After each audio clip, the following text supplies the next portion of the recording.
So I have never played any of the Girls X Battle games. I went ahead and Googled around because I had no idea what it was, but I found that there were actually quite a few titles in the franchise. And although there are multiple games that were released prior to this is my introduction to the franchise as a whole. Now, let me start this off by stating that I definitely was not disappointed with my time in game. Although, interestingly enough, Girls X Battle 2 did not start me off with any kind of story. Like legit, normally when I begin a mobile game, I get some kind of introduction to the game via story. You know, the world was in chaos, but these heroes banded together to vanquish the evil that threatened the land. Or, you know, some kind of super generic backstory like that. But yeah, no, nothing. We're just automatically thrown into the game and appear in like our dorm or something. And we have to recruit a couple girls to participate in battles, or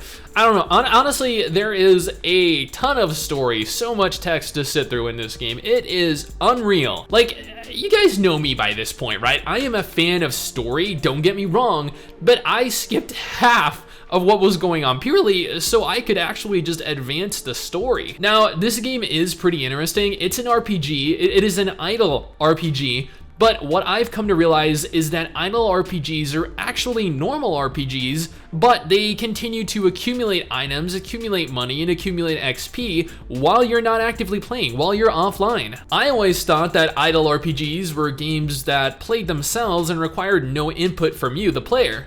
Boy, was I wrong. Regardless of the type of game this is, there are just so many things to do. There is a lot of micromanaging your waifus, your dorm rooms, and battles, and dates, relationships. Like, dude, I have never had so many things to do in a mobile game before that I almost felt this was more of like some kind of mobile girlfriend dating management sim with a little bit of combat thrown in. The game functions like your traditional RPG. There are chapters, and each chapter has a set number of missions that you need to progress through, each with their own characters, their own story, and battle associated with it. Battles are just group versus group. There aren't really additional waves of enemies continuing to assail you over the course of the encounter, and admittedly, in the couple hours that I played, I never really encountered much difficulty. Combat was pretty much auto, where in some games you're capable of clicking through various abilities while the game auto combats in the background. In Girls X Battle 2, everything is handled with no input and no interaction required from you. Although the combat was definitely incredibly flashy, every girl had their own unique abilities and they were beautifully animated, but at the same time, the combat is not really the main focus of this game. While I did enjoy reading through some of the story and seeing the characters' individual personalities, and I loved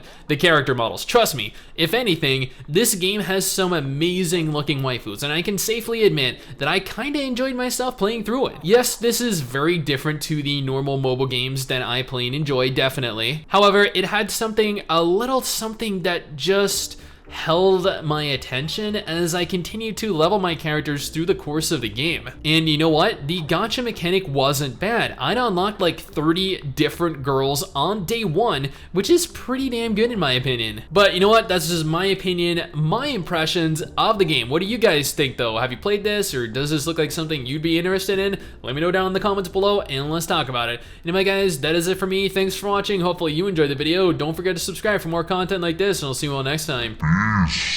Someday soon I'm gonna make it. Yeah, all hard work's gonna be worth it. Ooh,